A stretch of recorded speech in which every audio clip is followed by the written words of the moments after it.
ठीक। बुद्ध युक्तो जहातीह उभे सुकृत दुष्कृते तस्माद् योगाय युज्यस्व योगः कर्मसु कौशलम। तो देखो, कल हम ये बुद्धि योगा धनंजय, बुद्धि योग के विषय में थोड़ा थोड़ा जाने थे। बुद्धि योग अर्थात निष्काम कर्म योग के ज्ञान को हम क्या बोलते हैं? बुद्धि योग। निष्काम कर्म योग के ज्ञान द्वारा उसको बोलते हैं बुद्धि योग। समझ गए? अब कल हम इस ज्ञान के विषय में भी कुछ कुछ इंपॉर्टेंट समझे थे कि वास्तव में ज्ञान की सहायता से ही हम अपने जो अनिष्ट इच्छाएं हैं, काम में कर्म है, उनको त्याग सकते हैं। अब देखो, कुछ श्लोक तक इस ज्ञान की महिमा के विषय में बात चलेगी, ज्ञान क्या क्या कार्य कर सकता है। अब श्लोक संख्या 50 में देखो, बुद्धि युक्तो जहातीह। बुद्धि युक्तो अर्थात ऐसे ज्ञान से युक्त होकर। कैसे ज्ञान से युक्त होकर? निष्काम कर्म योग से उठने वाले ज्ञान से युक्त होकर, या कह लो समता के ज्ञान से युक्त होकर। यहाँ पे लिख लो बुद्धि पर, निष्काम कर्म योगी समता का ज्ञान। निष्काम कर्म रूपी समता का ज्ञान। निष्काम कर्म रूपी समता का ज्ञान।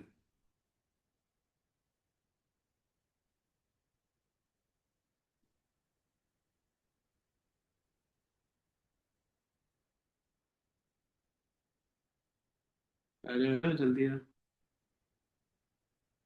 हम्म, निष्काम कर्म रूपी समता का ज्ञान, ये क्या कहलाता है? बुद्धि। तो ऐसे ज्ञान से युक्त होकर, इसमें देखो समता शब्द बहुत महत्वपूर्ण है। समता अर्थात जीवन में अच्छी परिस्थितियां है, बुरी परिस्थितियां है, दोनों में अपने आप को समान दृष्टिकोण रखना और अपने भजन में लगे रहना। कैसे हम ये जान सकते हैं कि हमारे जीवन में समता आई है कि नहीं है? उसका एक सिंपल सा फॉर्मूला है।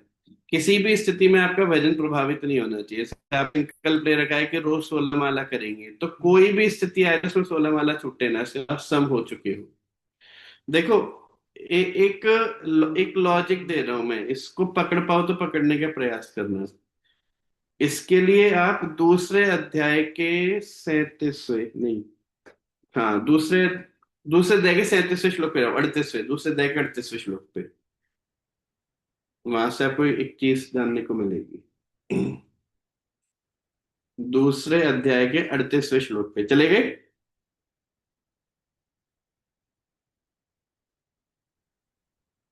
हरि बोल। आवाज क्यों नहीं आ रही जी किसी प्रभु की? जी। हाँ जी प्रभु जी। जी प्रभु जी। ठीक है, दूसरे अध्याय के 38वें श्लोक पे जाओ। अब देखो, उसमें आपको मिलेगा, सुखे दुखे समे कृत्वा लाभा लाभो जया जयो। मिल गई ये लाइन? 38वें श्लोक में 38वां ही है ना ये? जी प्रभु। तो देखो, जी इसमें जी एक शब्द जी आया जी आपके। सुखे दुखे। सुखे दुखे अर्थात सुख में दुख में।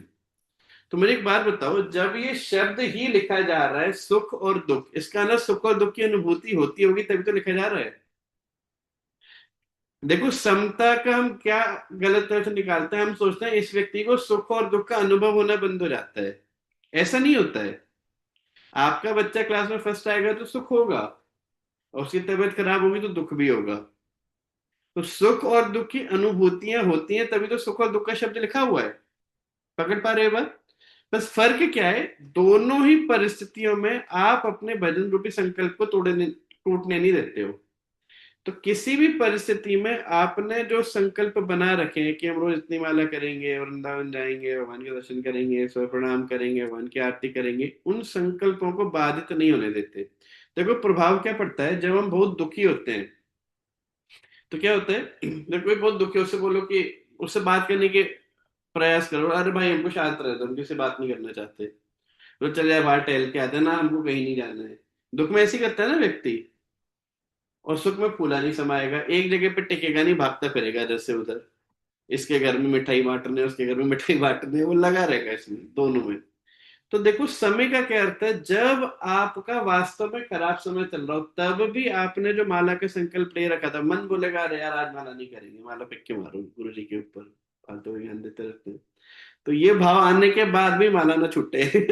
तो मतलब वो दुख में समता को प्राप्त हो चुका है, वैसे ही सुख में भी। कि प्रो जी आज तुम्हारे लड़के का बर्थडे है, आज हम तो पार्टी करने जाएंगे, आज तुम्हारा छुट्टेगी, कल कर लेंगे पूरी बराबर, कल बराबर हो जाएगी, कोई बात नहीं है, भगवान तो भाव देखते हैं। तो ये बोल के वो सुख में भी माला न छोड़े। तो दोनों ही स्थिति में समता का अर्थ होता है सुख और दुख का अनुभव तो होगा मन को, लेकिन आप अपने संकल्पों को नहीं तोड़ोगे। बताओ समता का अर्थ समझ में आ गया? अच्छा, ऐसा कब संभव है? देखो, मान लो दवाई बहुत कड़वी है, लेकिन फिर भी पेशेंट खाता है, बताओ क्यों? दवाई बहुत कड़वी है लेकिन डॉक्टर बोलता है कि भाई दवाई खाओ, तो पेशेंट खाता है, बताओ क्यों खाता है? क्योंकि डॉक्टर ने एक से ज्ञान दे दिया, अगर ये दवाई नहीं खाओगे तो स्थिति और गंभीर हो जाएगी। इंजेक्शन भी ठुसवा लेगा अपने, एक इंजेक्शन इधर एक इधर। आप देखो हॉस्पिटल में जाओ, नलियां घुसी पड़ी हैं नाक में मुंह में सब जगह पर, चुपचाप अपना सब करा ही जा रहा है। क्यों? मुझे पता है कि मेरा इलाज इसी से होगा। स्थिति मेरी बड़ी भी भयानक हो रखी है अंदर। एजोडे की बड़ी इच्छा से बहुत सुख मिलता है जब नाक में नलियां घुसाई जाती हैं। तो एक भक्त था, उसकी एंडोस्कोपी हुई थी। एंडोस्कोपी समझते हैं?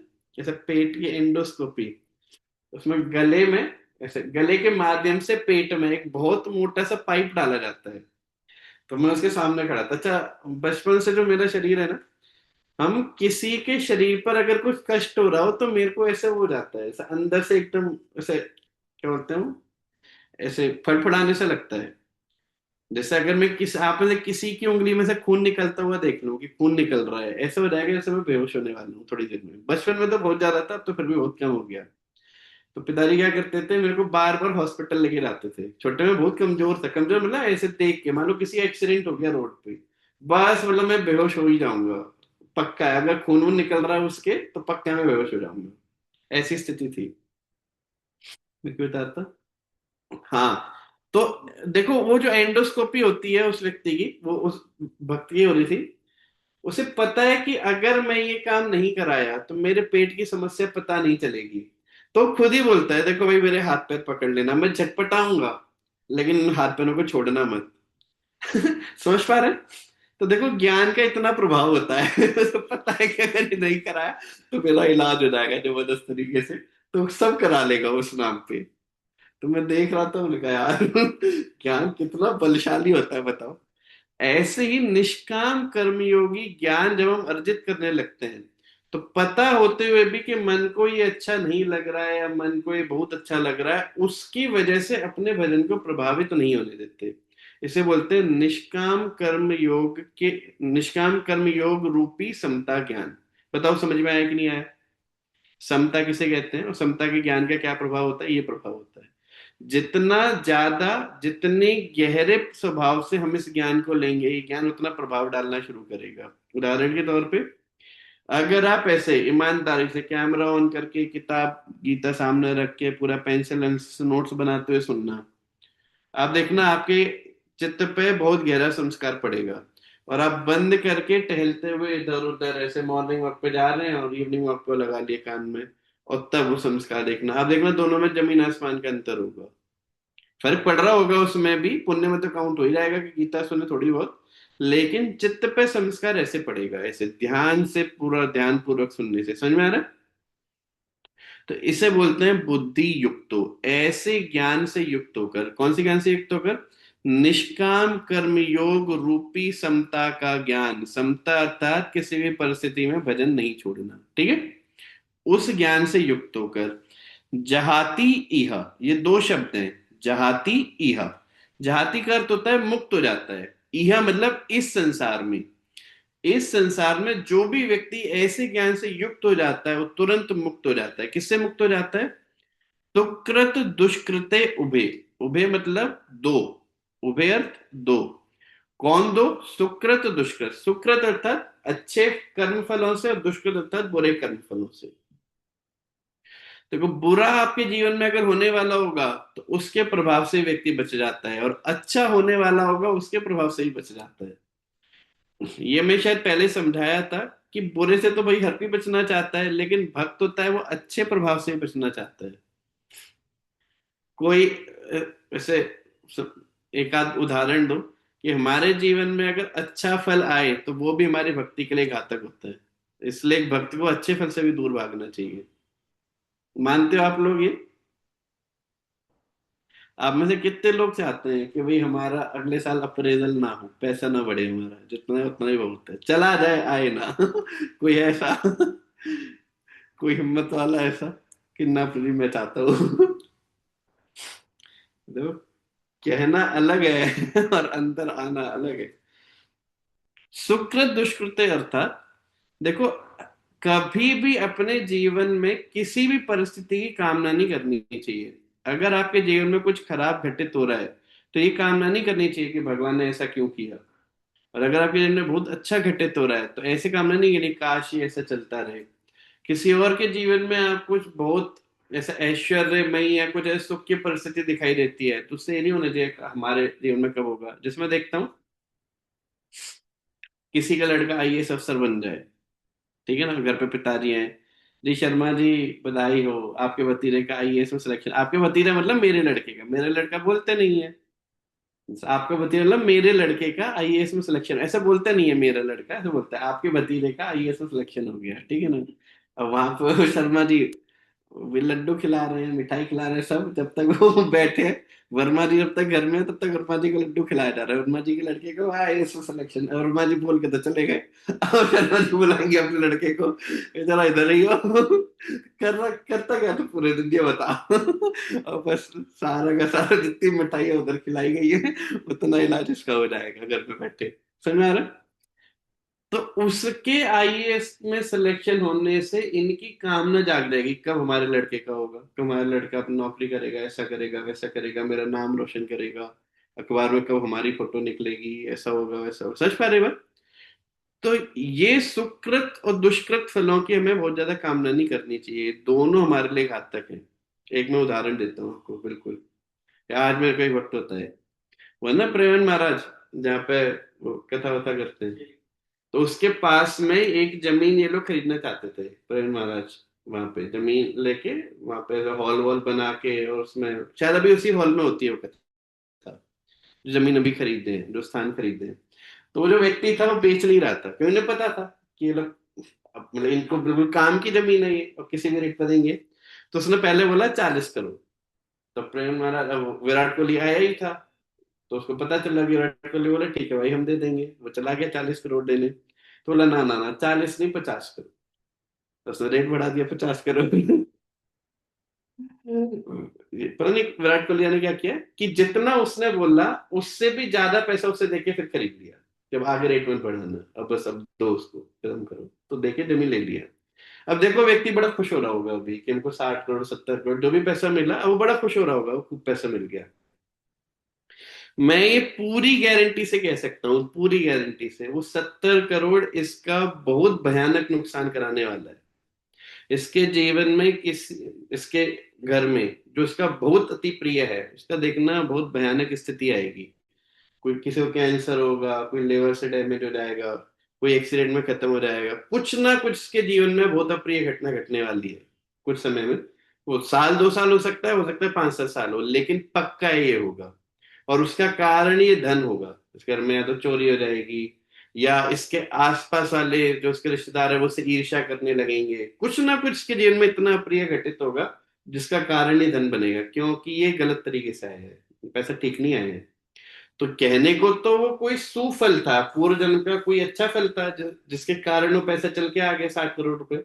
उस जगह की कोई कीमत नहीं थी, प्रेम महाराज पहुंच गए तो बस अब सब ऐसे हवा पे उड़े जा रहे हैं। वहां पे कुछ नहीं थी, और कुछ समय बाद वो भी खत्म हो जाएगी। 2 4 साल के बाद प्रेम महाराज, 2 4 साल 5 साल, मतलब भगवान तो चाहे कि पूरे चलते रहे, लेकिन सामान्यतः शरीर दिखाई देता है 4 5 साल के और होंगे ज्यादा से ज्यादा। उसके बाद वापस से वो समान रूप हो जाएगा, उस जगह का रेट बराबर हो जाएगी वो। तो उसका कुछ पूर्व जन्म का फल था, पैसा मिल गया उसे एकाएक कितना सारा। लेकिन क्योंकि उसने उसको पाने के लिए जैसे असत मार्ग का सहारा लिया, अब ये इसके जीवन में बहुत भयानक घटनाएं घटाने वाला है ये 70 करोड़, उसको एहसास नहीं हो रहा अभी। और हो सकता है तब भी ना हो जब ये घटित हो रहा हो, क्योंकि जब बुद्धि खराब होती है तो पता नहीं चलता है। नाली के बगल में लेटे शराबी को पता नहीं होता कि मेरी दुर्गति हो रही है। पूरे संसार को ही पता होता है कि इसकी दुर्गति हो रही है, लेकिन उसको पता नहीं लगता बहुत बढ़िया चल रहा है, जो है बहुत बढ़िया है। सच बात है। ऐसे ही जो सुकृत फल हैं, जो अच्छे फल हैं, जो व्यक्ति भक्त नहीं है, अच्छे फल उसकी भी दुर्गति ही कराते हैं। अच्छा आप मुझे बताओ, इस संसार में जितने भी गलत काम हो रहे हैं, कोई भी गलत काम हो रहा है, क्या वो बिना धन के हो रहा है? क्या कोई व्यक्ति शराब में पी के अपना जो चूर बैठा हुआ है, नशे करते हैं, हम कॉलेज वॉलेज में जाते थे पहले, आज अच्छे अच्छे कॉलेज की बात करें ना, आईआईटी बॉम्बे जैसे कॉलेज में हॉस्टलों में कम से कम नहीं तो 40 से 50% बच्चे ड्रग्स लेते हैं। 40 से 50% बच्चे आईआईटी बॉम्बे जैसे कॉलेज में। और ये मैं कम ही बता रहा हूँ, इससे ज्यादा ही हो गए रिकॉर्ड। मैं अपने कॉलेज एचपीटीआई कानपुर यूपी का नंबर 1 कॉलेज है इंजीनियरिंग का। यूपी का सरकारी कॉलेज, सबसे बढ़िया कॉलेज है यूपी का। आईआईटी कानपुर की शुरुआत उस कॉलेज से हुई थी, हमारे कॉलेज से, एचपीटीआई कानपुर से। मैं जिस हॉस्टल में था, एक मेरा ही कमरा था जिसमें अगरबत्ती जलती थी। बाकी सारे कमरों में से बदबू आती थी। किसी कभी कोई उल्टी कर रहा है, कभी कोई पलटी कर रहा है, कभी कुछ हो रहा है, कुछ इधर उधर फालतू की चीजें उसमें चलती रहती थी। सब उल्टे काम होते थे सारे कमरों में। कोई चरस पीता था, कोई गांजा पीता था। ये सब सरकारी कॉलेज, ये सब जो पढ़े लिखे बच्चे हैं, जो कंपटीशन में पास करके आप रैंक 1 रैंक 2 की खुशी के नाम से जिसको भेजते हो ना, जहाँ पे वहां की स्थिति है ये। खराब कॉलेज होगी तो भूल ही जाओ वहां हॉस्टलों में क्या होता है। पूछना अपने बच्चों से जो लोग हॉस्टल में पढ़ रहे हैं, क्या बताते हो। ये स्थिति है। तो देखो ये आया कहां से? अच्छे फल से ही आया ना। अच्छे धन से, अच्छी बुद्धि से, अच्छी स्थिति से आया, लेकिन रिजल्ट क्या निकला उसका? दुर्गति निकली। इसलिए वास्तव में इस संसार में ना तो अच्छे फल की कामना करनी चाहिए और ना बुरे फल की कामना करनी चाहिए। अच्छा फल आ जाए तो बहुत ज्यादा अभिमान में चूर नहीं होना चाहिए, बुरा फल आ जाए तो बहुत ज्यादा रोना नहीं चाहिए। अच्छा फल और बुरे फल में बहुत ज्यादा फर्क नहीं है। समझ पा रहे बात? इन दोनों कर्म फलों से कौन व्यक्ति छूट सकता है? निष्काम कर्मयोग रूपी ज्ञान समता का जिसको ज्ञान हो चुका है, वो छूट जाता है। उसके दोनों ही फल प्रभावित नहीं करते, क्योंकि दोनों में से किसी की कामना करता ही नहीं है। स्वाभाविक रूप से आ जाए तो भगवान की सेवा में लगा देगा। समझ गए? वो तो ये बात क्लियर हो रही है सबको। उभय सुकृत दुष्कृत का क्या अर्थ है? जी प्रभु जी। ये तो ठंडे से पड़े हो सब लोग। जी प्रभु जी। हम्म। जी जी प्रभु जी। इसलिए क्या बोलते भाई, फिर कर रही क्या? तो भगवान बोले तस्माद, इसीलिए योगाय युज्यस्व, योग में युक्त रहो। योग अर्थात पिछले श्लोक में सिखाए थे ना। कहाँ गया वो? हाँ, पिछले से पिछले श्लोक में देखो, 48वें, योगस्थः कुरु कर्माणि। योग में स्थित होकर करो कर्म। ये मैं यहाँ पे एक्सप्लेन किया था, योग में स्थित होकर करो कर्म मतलब कैसे कर्म करना में होता है। तो भगवान यहाँ बोल रहे हैं 50 श्लोक में, इसीलिए तस्मात योग आया युजस्व, ऐसे योग से युक्त होकर लगे रहो। योग से युक्त होकर लगे रहने का क्या अर्थ है? सिंपल शब्दों में समझ लो उसको। संयमित इंद्रियों द्वारा भगवान का चिंतन करते हुए काम करना। संयमित इंद्रियों द्वारा का अर्थ है, इंद्रिय बोल रहे, मतलब जीवा बोल रही है कि यार शाही पनीर खाना है, तो जीवा बोल रहे शाही पनीर, तो इसलिए शाही पनीर नहीं बनाना है। अगर आपको वैसे प्रेरणा है लेकिन यार भगवान को शाही पनीर खिलाएंगे, तो भगवान बनाओ बढ़िया से, भगवान को खिलाओ, सब में बांट दो, थोड़ा बच रहा है तो खुद पा लेना। लेकिन अपने किसी इंद्रिय के वे के कारण कोई कार्य मत करना। तो इससे ये होता है संयमित इंद्रियों द्वारा। समझ में आया? जैसे आंखों की मान लो इंद्रियां हैं।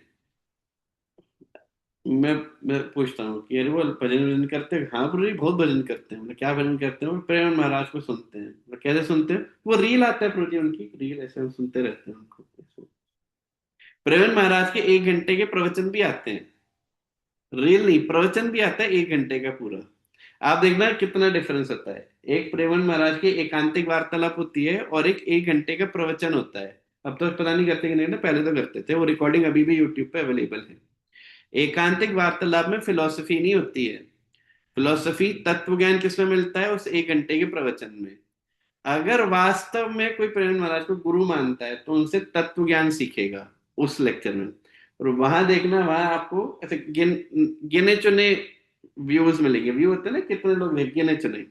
और यहाँ एकांतिक वार्तालाप और रील में लाखों लाखों उनको लग रहा है कि हमको एक्चुअली कुछ रस किसी में नहीं आ रहा है। वो अटपटे सवाल पूछते हैं, उसके आंसर थोड़े वैसे मस्करे आंसर होते हैं, तो उसमें रस आता है। और उसको बस बदलते रहो यूं, तो आपको लग रहा है कि हम भाई भजन भजन नहीं कर रहे, आंखों की प्रीति है वो। जैसे आंखें कोई देखना चाहती है, साधु को देख रही है वैसे एक एक से घुमा घुमा के। और उसमें भी क्या करते हैं लोग, स्टेटस पे लगाते हैं ना, स्टेटस पे क्या लगाएंगे, मान लो इस व्यक्ति का दूसरे व्यक्ति से झगड़ा चल रहा है, ठीक है ना, इसका उस व्यक्ति से। अब मान लो प्रेम महाराज कुछ ऐसी ही बात बोल दिए जो आप इसको पहुंचाना चाहते थे। इस संसार में कोई अपना नहीं है, वास्तव में अपने तो भगवान है, सबसे प्रीति तोड़ दो। और किसी के घर में झगड़ा चल रहा है, आप देखना वो जरूर लगाएगा स्टेटस, इस संसार में कोई अपना नहीं है, सबसे प्रीति तोड़ दो। कथा वथा में किसी को रुचि नहीं है। तो ये सब आंख नाक कान, इन सब मन बुद्धि इनकी इंद्रियों के लिए कार्य किए जा रहे हैं। समझ में आ रही बात? तो ऐसे नहीं करना है, वास्तव में संयमित इंद्रियों द्वारा भगवान को क्या पसंद है चिंतन करते हुए जब उस कार्य को करोगे तब वो योग कहलाएगा। ऐसे कर्मों में लगे रहो।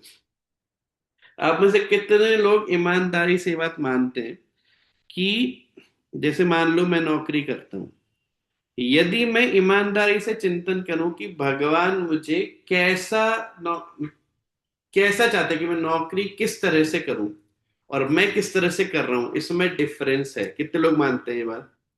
जैसे अगर मान लो भगवान होते और वो बोलते हैं कि देख भाई गर्गुनी दास, आप नौकरी कर रहे हो, आपको ऐसे नहीं, आपको नौकरी ऐसे करना चाहिए, इस भाव से करनी चाहिए उसको, उसमें आने वाले कर्म फल को ऐसे इस्तेमाल करना चाहिए। ये मान लो होते एक मेरे को उत्तर देते ना कि नौकरी ऐसे करना, और मैं कैसे कर रहा हूं, तो इसमें कितना गैप है ये मैं एनालाइज करूं। मतलब विचार करना चाहिए कि मान लो मैं टीचर हूं तो मैं किस भाव से पढ़ाता हूं बच्चों को, और भगवान होते तो मुझे क्या बताते, किस भाव से पढ़ाने को बोलते। इन दोनों में गैप एनालाइज करूं मैं। समझ पा रही बात?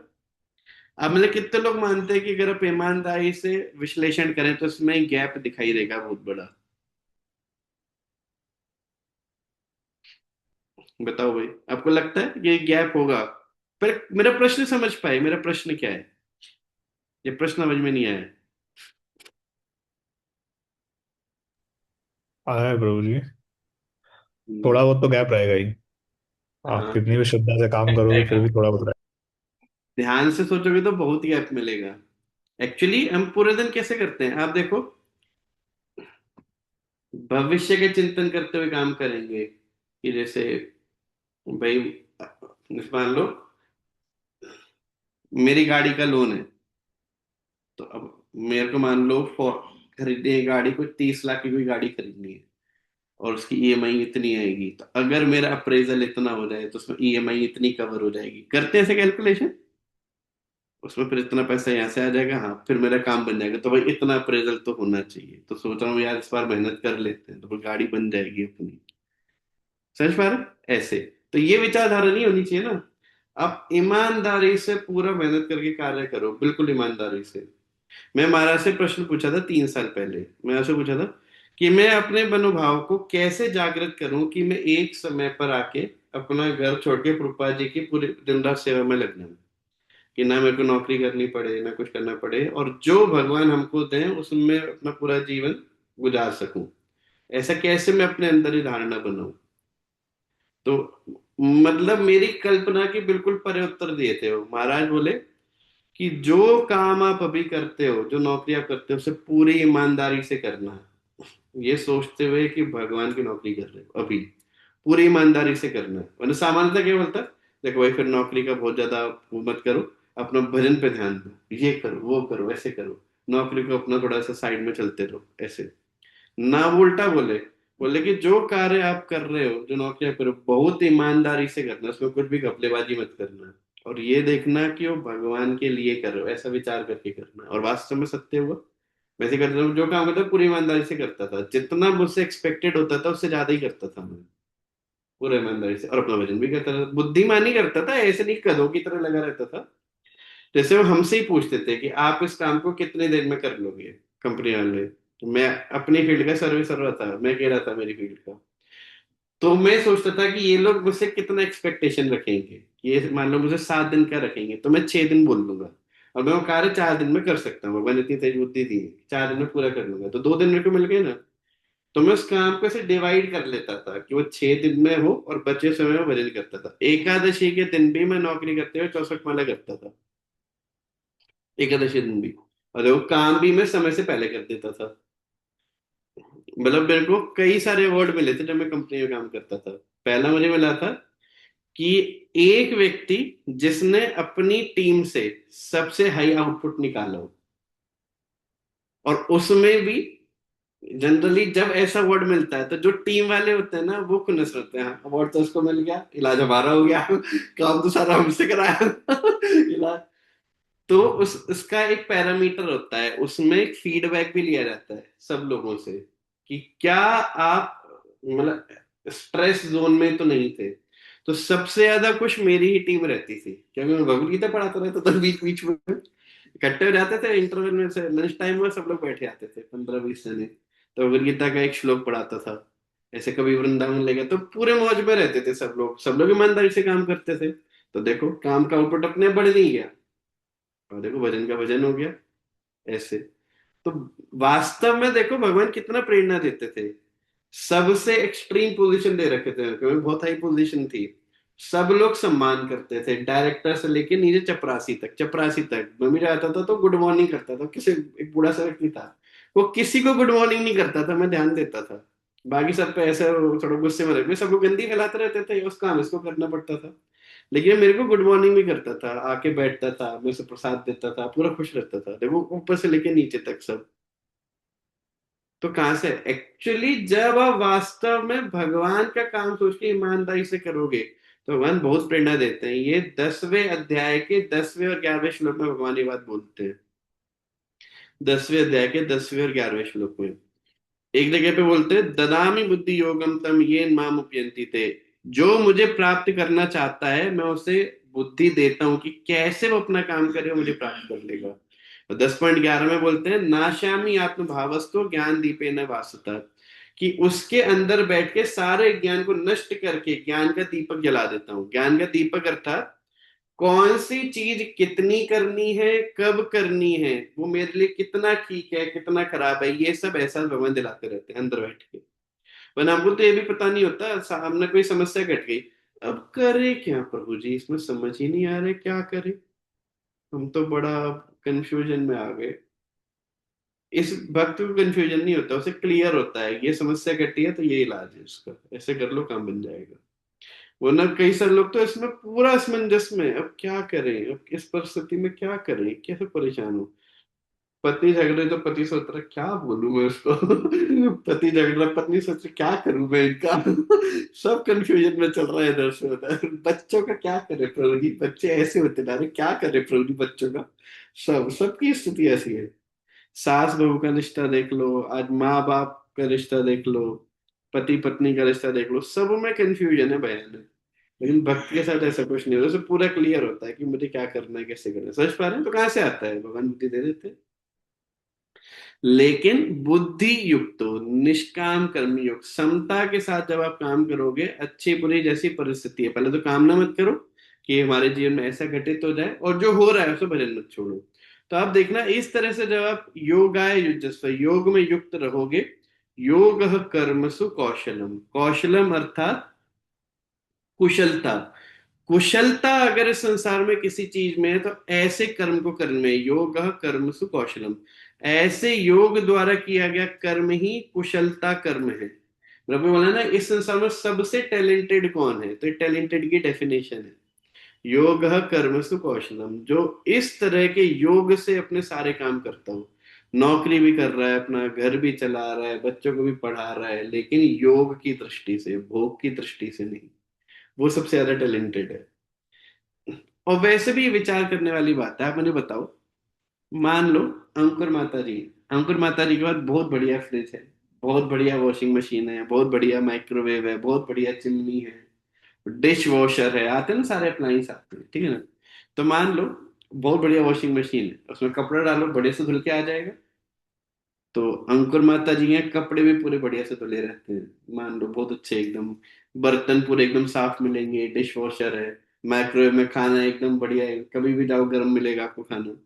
तो बताओ वो अंकुर माता जी की कला है या सारे अप्लायंस है इसलिए ये काम हो पा रहा है। भाई अप्लायंस की वजह से हो पा रहा है ना, इसमें माता जी की कला थोड़ी दिखाई देगी। पकड़ पा रहे हो मेरी बात। भाई यंत्र इनके पास एक से एक बढ़ के हैं, तो काम भी बढ़िया हो जाएगा। उसी तरह से मान लो कोई व्यक्ति अच्छा गाता है, क्यों अच्छा गाता है, क्योंकि यंत्र अच्छा है ना, वो तो बचपन से मिला है, कोई इसने मैन्युफैक्चरिंग करी थी, कि ढूंढ के निकाला था समंदर में से अपना गला? अरे पैदा हुआ, वो गला मिल गया, वो तो पूर्व जन्म से। तो यंत्र अच्छा है। मान लो कोई बहुत अच्छा पेंटिंग करता है, तो यंत्र अच्छा है, बुद्धि है, वैसी कला है, भगवान देती है पूर्व जन्म के किसी कर्म से। तो इसमें कलाकारी क्या हुई? ये तो मिल गया ना पहले से, कि मेरे पास वॉशिंग मशीन है, मैं कपड़े धो दूंगा। कला अगर किसी में है तो वो है कि अपनी स्थिति में रहते हुए कोई भगवान का भजन कर ले, कला इसमें है। ये पूर्व जन्म से नहीं आती है। ये भगवान की कोई विशेष कृपा होती है, जब भगवान आपकी इच्छा से प्रसन्न हो जाते हैं तब भगवान ये दे देते हैं। तो कला अगर है तो ये है। इसके अलावा कुछ कला नहीं है इसमें साथ में। कौशलम शब्द और भगवान कहीं नहीं बोले, पूरी गीता खोज के देख लेना। जो इस तरह से योग में युक्त होकर काम कर रहा है वही वास्तव में कलाकार है। अगर तारीफ करनी है किसी की कला की तो इसकी करनी चाहिए, जो घर में रह के भी भजन कर ले रहा है बढ़िया से, भगवान को प्राप्त कर ले रहा है। कि अच्छा गाते हैं, अच्छा बोलते हैं, अच्छा दिखते हैं, अच्छा चलते हैं, अच्छा नाचते हैं, ये कोई कला है? ये तो मशीन की क्वालिटी है। मशीन जैसी मिली है यंत्र उड़ानी। माया माया द्वारा दिए गए इस यंत्र की अपनी अपनी कलाएं, तो कर ले रहा है। लेकिन जीवात्मा की कला इस बात में है कि इस यंत्र के होते हुए इस पूरे साम्राज्य में रहते हुए वो भक्ति कर ली जाए, भगवान का भजन कर ले। एक एक कर्म, बच्चों को पढ़ाने को भी योग बना दे, वो बच्चे को पढ़ा रहा है ABCD, और उस क्रिया को भी योग बना दे, जो ऐसा कर पाए वही वास्तव में कलाकार है। कौशलम, समझ गए? तो कुशलता की डेफिनेशन क्लियर हो गई। ऐसा कुशल आपको बनना है, कौशलम, ऐसा कौशल जागृत करना है, और सब हर कोई कर सकता है ये। अब इसके तात्पर्य पे आओ।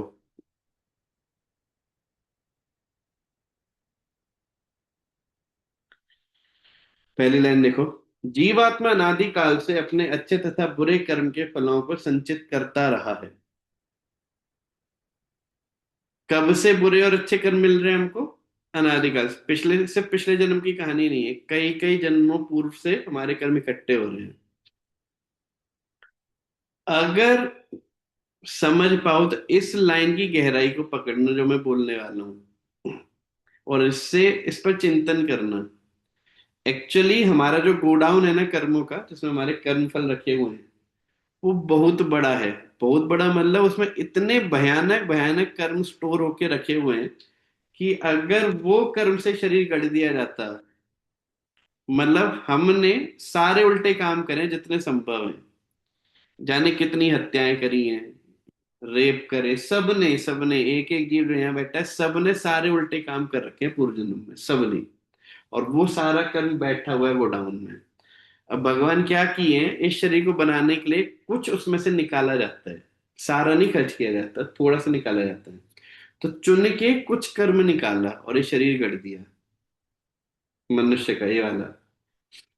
अगर बाई चांस कुछ ऐसा कर्म निकाला गया होता कि बुद्धि हमारी फेल जाती, मेंटल बना दिए होते, उनको पागल बना दिए होते, तो कर पाते भजन? देखो मनुष्य शरीर मिला कितने जन्मों बाद? करोड़ों करोड़ों जन्मों बाद। मैं कल बताया था एक क्लास में, जितने लोग हम मनुष्य बन गए हैं अब दोबारा नहीं बनने वाले हैं अगले जीवन में। अब कई करोड़ों वर्ष का छूट गया, ये सबकी बता रहा हूं मैं। ये ना ये वैसे बोलने के लिए बोल रहा, बोलने के लिए बोल रहा, ये फैक्ट है। हम में से कोई भी अगले जन्म में मनुष्य नहीं बनने वाला है। हाँ, कोई भजन कर ले गया वो बन सकता है, कोई ठीक से थोड़ा बहुत भजन कर लिया तो वो बन सकता है, लेकिन हमारा चलता नहीं है काम भर का थोड़ा बहुत हो जाता है। तो उसमें स्पीड थोड़ी बढ़ जाएगी, जो काम 10 करोड़ साल बाद होना था वो शायद 8 करोड़ साल बाद हो जाएगा, बस इतना फर्क पड़ेगा, हमारा वजन इतना है। बाकी भगवान को अलग से कृपा कर दें तो अलग बात है। इसलिए अभी धरती पर जितने मनुष्य हैं दोबारा मनुष्य नहीं बनने वाले। हाल फिलहाल में ही कोई भजन कर रहा होगा अच्छे से, वो शायद बन जाए, और पक्का भगवान का भक्त बन गया होगा तो भगवान ही साथ में ले जाए, तो वो भी मनुष्य नहीं बनेगा। तो घुमा फिरा के मनुष्य से मनुष्य बनने वाले बहुत रेयर होते हैं। अच्छा, उसमें भी अभी हमको मनुष्य शरीर मिल गया कितने टाइम बाद? उसमें भी देखो किस क्षेत्र में मनुष्य शरीर मिला है। ये मिला है हमको भारत क्षेत्र में, जहां पे कृष्ण हमारे लिए ऐसे अजनबी नहीं है। मान लो आपको अफ्रीका का शरीर मिला होता, कृष्ण, कृष्ण कौन है एक बार इस्कॉन का एक केंद्र है अफ्रीका में था। तो उस क्षेत्र में, जो अफ्रीका, वहां पे गरीबी बहुत ज्यादा है, तो वहां पे लूटपाट बहुत होती है। जो देश बहुत गरीब होता है वहां चोरी चकारी भी बहुत ज्यादा होती है, तो उसमें बहुत लूटपाट होती है। तो उस मंदिर में आए दिन कोई ना कोई आके हमले करते रहते थे। तो एक बार डाकुओं का पूरा एक गैंग आया, तो 5 6 डाकू थे उसमें, पूरे काले एकदम से, ऐसे हट्टे कट्टे से पहली बार आए थे उस मंदिर में लूट करने के लिए। जैसे अंदर घुसे, वो भगवान कृष्ण की मूर्ति देखे, भगवान कृष्ण कैसे काले, ब्लैक। तो बोले कि ये कौन है? बोला ये ही इज अवर गॉड। बोला God, he is God, this black person he is God, God is black. कि भगवान, ये भगवान है काले, काले भगवान है, भगवान काले हैं। अच्छा, ये देख के वो इतना खुश हो गया कि भगवान काले हैं, बहुत बढ़िया भगवान काले हैं। फिर उनको बोले कि बगल में कौन है? बोला राधा रानी। राधा रानी, राधा रानी कौन है? बोला ये उनकी जैसे प्रेमिका है, जो भगवान इनसे प्रेम करते हैं, और ये भी इनसे प्रेम करती हैं। बोला राधा रानी कृष्ण से प्रेम करती है? हाँ, राधा रानी कृष्ण से प्रेम करती है। बोला अच्छा, राधा रानी व्हाइट, कृष्णा ब्लैक।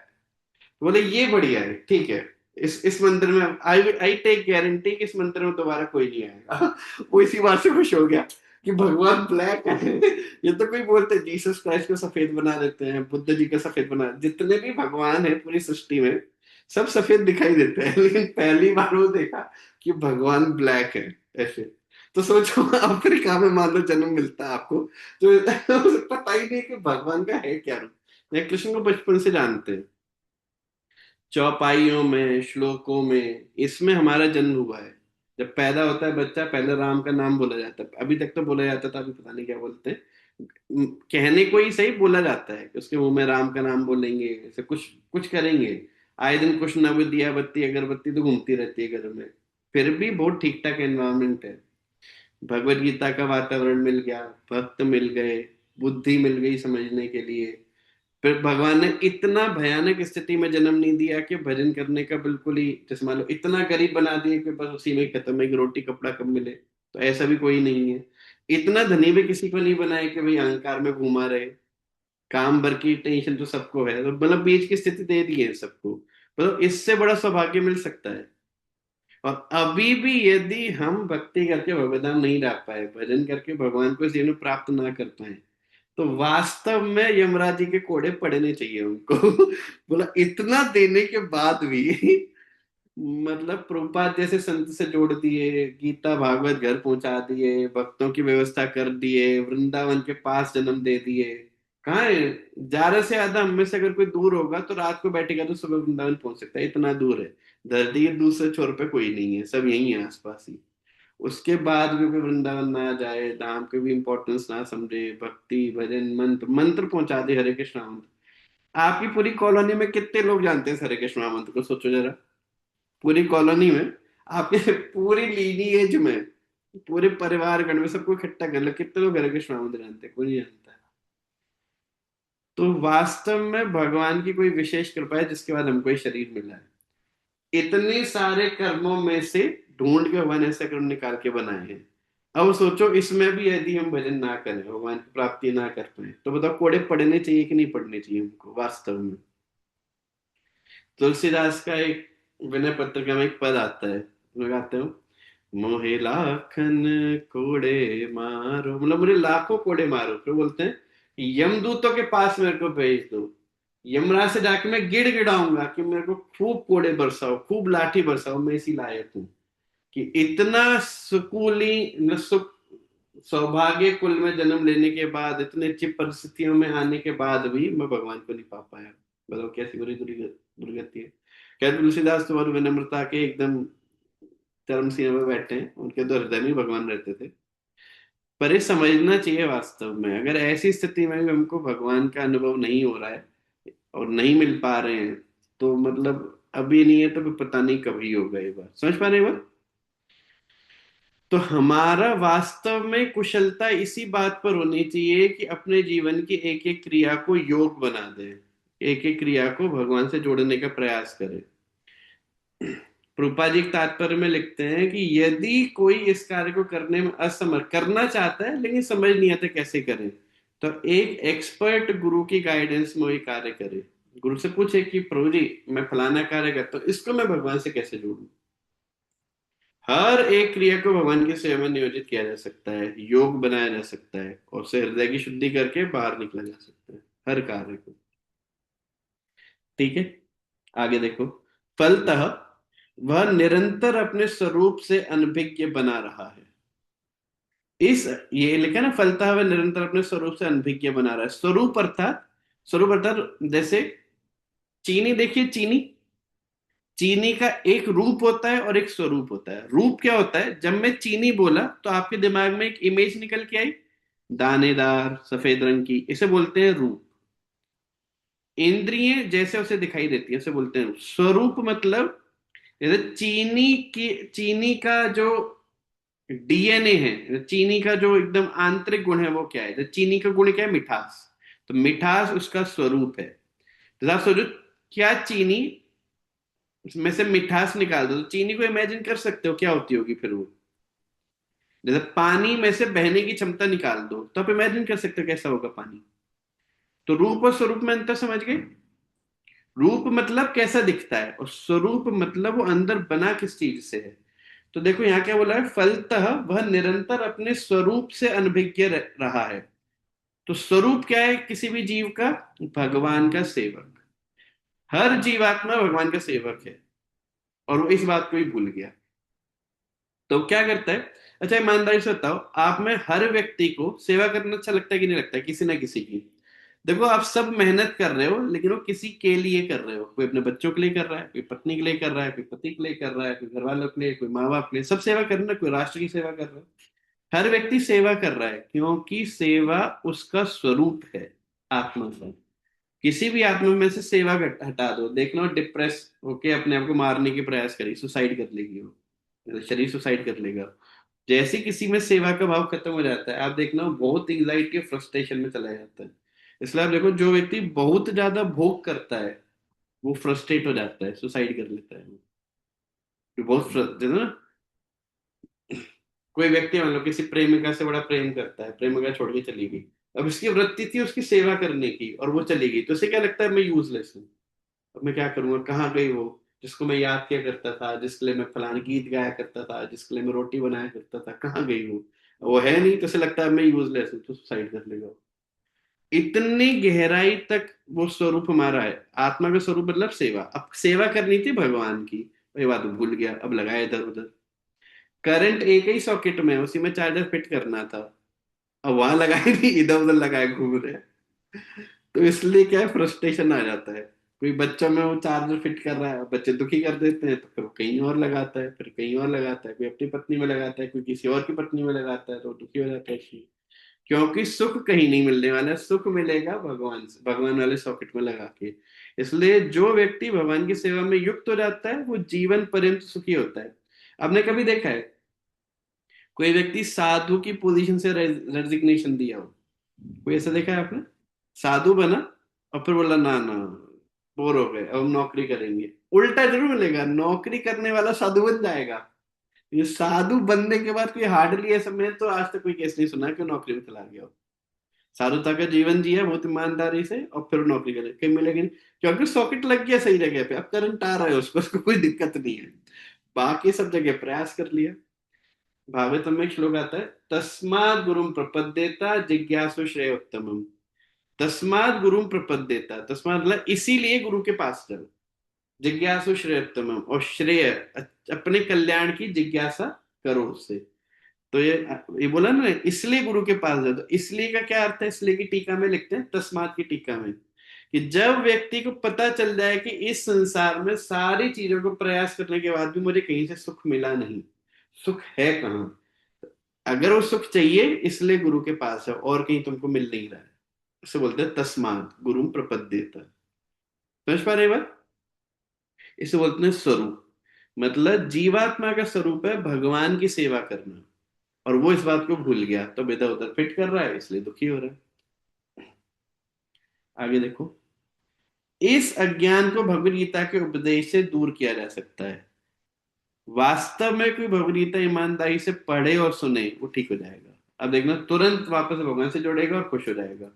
इतना ही नहीं, तो कई बार तो ऐसा होता है, पता नहीं आप लोगों को अनुभव हुआ है कि नहीं, अगर आपका भजन अच्छा चल रहा है, आप जब अच्छे से करते हो, रोज भगवान की सेवा करो, आपके दिन में कुछ कठिनाई आएगी भी ना, तो आपको इतना प्रभाव नहीं डालेगी जितना पहले डाला करती थी। होता है ऐसा?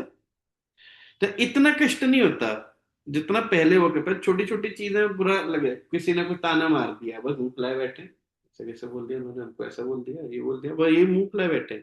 झगड़े चल रहे हैं पूरे परिवार में कि हमारे दादाजी को उनके दादाजी ने ऐसा बोला था, तो पिताजी झगड़े जा रहे हैं, फिर उनके बच्चे झगड़ रहे, फिर उनके बच्चे झगड़ रहे हैं। झगड़ा चल रहा है परंपरा में। प्रॉपर्टी के साथ झगड़ा भी वसीयत में चलता हुआ आ रहा है। लेकिन अगर जो भक्त जाता है कहाँ पे, उसको इतना फर्क पड़ता है, ठीक है यार, बोला बोला हमारा प्रारब्ध, उसको फिर इतना फर्क नहीं पड़ता है, समझ में आ रहा है? भगवत गीता जो वास्तव में अच्छे से पढ़ रहा है उसका वास्तव में बहुत लाभ होता है, इसलिए इसको हल्के में नहीं लेना चाहिए। यह हमें पूर्ण रूप में भगवान श्री कृष्ण की शरण में जाने तथा जन्म जन्मांतर कर्म फल की श्रृंखला का शिकार बनने से मुक्त होने का उपदेश देती है। इसको अंडरलाइन कर लो, दोबारा बोल रहा हूं मैं। यह हमें पूर्ण रूप में भगवान श्री कृष्ण की शरण जाने में। देखो बचपन से तो रोज दिया बत्ती सबको ही घुमाता था, बहुत सारे लोग आप में से रोज दिया बत्ती घुमाते होंगे। लेकिन अब भगवान कृष्ण से जैसा अपनापन है, जैसा उनके शरण में जाने की इच्छा है, जैसा भगवान को पाने की इच्छा है, वो भगवत गीता पढ़ने के बाद ही आई है, उससे पहले नहीं थी। तो शरण में जाने तथा जन्म जन्मांतर कर्म फल की श्रृंखला का शिकार बनने से मुक्त होने का उपदेश देती है। कर्म फल का भी पूरा चक्र टूट जाता है। अब इस ज्ञान के साथ आप कोई भी कर्म करोगे उसका कोई फल नहीं मिलने वाला है, ना स्वर्ग मिलेगा ना नर्क मिलेगा, सीधे भगवत धाम मिलेगा। ना अच्छा होगा ना बुरा, जो होगा वो भक्ति के दृष्टिकोण से होगा, भक्ति बढ़ाने के लिए होगा, और उसमें व्यक्ति बहुत सुखी रहता है। लेकिन हमारी समस्या क्या है, हम ऐश्वर्य के प्रति इतने पागल रहते हैं। अगर मैं बोलूँ ना यहाँ पे, कल मैं सोने के सिक्के बांट रहा हूँ भाई, आप सब लोग आ जाना, जिसको चाहिए सोने के सिक्के या बोरा भर के, जिसको जो चाहिए सो ले जाना, जितने चाहिए। देखना हर कोई तुरंत फ्लाइट पकड़ के आ जाएंगे तुरंत, कि प्रभु जी कहाँ कहाँ पे आना है, दोबारा बताएगा तो थोड़ा लोकेशन भेज देंगे, प्रभु जी फोन कर करके रात में दुखी कर देंगे, तुरंत आ जाएंगे। और मैं बोलूँ कल सुबह वृंदावन की परिक्रमा लगाने जा रहा हूँ, आप में से जो आप पाए तो प्रयास करना आने का, एक भी नहीं आएगा। एक भी नहीं आएगा। ऐश्वर्य के प्रति हमारी इतनी आकृष्टि होती है कि सोने के सिक्के मिल जाएंगे तो पता नहीं हमारे जीवन में क्या आ जाएगा। इस कारण से हम क्या है, भगवान को बहुत हल्के में ले लेते हैं, भक्तों को बहुत हल्के में ले लेते हैं। मतलब मौका पड़े तो भक्ति छोड़ देंगे लेकिन ऐश्वर्य नहीं छोड़ेंगे। लेकिन कोई भगवदगीता बहुत अच्छे से पढ़ता है तो धीरे धीरे उसके हृदय में बात बैठना शुरू हो जाती है कि हमारे जीवन में सुख दुख प्रारब्ध अनुसार है। सोने के सिक्के भर के ले जाना, सुख होगा प्रारब्ध में तभी मिलेगा, वरना सोने के सिक्के आपके जीवन में कुछ और उल्टा काम कर देंगे। दुख ऐसे नहीं आएगा तो वैसे आएगा। अब बताओ, किसी को कैंसर हो जाए और वो हॉस्पिटल में भर्ती है, बताओ सोने के सिक्के को देख के वो क्या सुख भोगेगा। मतलब इस पे विचार करो। मतलब किसी का जवान बेटा एक्सीडेंट में मर गया, वो सोने के सिक्के को देख के क्या सुख भोगेगा। और क्या ये दोनों आपस में जुड़े हैं कि जिसके पास बहुत सारे सोने के सिक्के हैं वो ऐसे दुखों से बच सकता है? कोई है ही, कोई जुड़ा है इसका आपस में, कि जिसके पास बहुत सोने के सिक्के हैं उसका एक्सीडेंट नहीं होता है, उसको कैंसर नहीं होता है? कुछ है ऐसा कनेक्शन? वे बोले कि नहीं प्रभु जी हम इलाज करा सकते हैं अगर कैंसर हो जाए। अरे भाई वो इलाज भी इतना भयानक दर्द है ना, chemotherapy radiotherapy mental exhaustion, hospital के चक्कर दवाइयों का वो देख देख के वो सब, ये खाना छोड़ दो वो करना छोड़ दो वो, हर समय एंजाइटी में, कैंसर में मरने वाला हूँ। ये सोने के सिक्के रोक सकता है इस बात को? दुख जिस रूप में आना होगा वो आ जाएगा और सुख जिस रूप में आना होगा वो आ जाएगा। ऐश्वर्य के प्रति बहुत ज्यादा लालसा नहीं करनी चाहिए, ये भाव भगवरीता पढ़कर ही आ सकता है। अपने आप से कितना प्रयास कर लो आएगा ही नहीं। कोई ऐसे साधु देखे हैं जो बिना शास्त्र पढ़े साधु बना हो, बिना शास्त्र पढ़े भगवान को पा लिया हो? कोई नहीं मिलेगा ऐसा। जो शास्त्र नहीं पढ़ता है भगवान को भूलेगा जरूर, पा तो नहीं सकता है। पूरा संसार में रम जाएगा जाके, अगर शास्त्र छोड़ देगा तो। पढ़ेगा तभी भगवान मिल सकते हैं, समझ में आया? आगे देखो, कर्म फल की श्रृंखला का शिकार बनने से मुक्त होने का उपदेश देती, अतः अर्जुन को कृष्ण भावनामृत में कार्य करने के लिए कहा गया है, क्योंकि कर्म फल के शुद्ध होने की यही प्रक्रिया है। कर्म फल कैसे हमारा मंगल करेगा, और तभी करेगा जब कर्म भगवान के लिए होगा, तभी वो कर्म फल हमारा मंगल कर सकता है, वरना कोई मंगल नहीं कर पाएगा। तुमको वास्तव में अर्जुन जैसा जीवन जीना चाहिए। कर भले ही युद्ध रहा है, तीर चला रहा है, बहुत घोर कर्म कर रहा है, किसी को मार रहा है, किसी की गर्दन कट रही है, किसी के हाथ कट रहे हैं, कर भगवान के आदेश पर और भगवान के लिए रहा है। स्वतंत्रता पूर्वक नहीं कर रहा है, भगवान से पूछ पूछ के कर रहा है, उनके आज्ञा अनुसार कर रहा है, समझ रहे? इसलिए बेचारा मौज में, उसे कोई दिक्कत नहीं है, भगवान के साथ ही रहेगा ऊपर। किसी का प्रश्न हो तो पूछिए। आज का हो गया हमारा।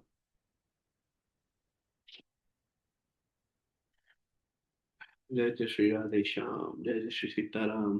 भगवद गीता की जय। श्रील प्रभुपाद की जय। हरे कृष्ण प्रभु जी, दंडवत प्रणाम।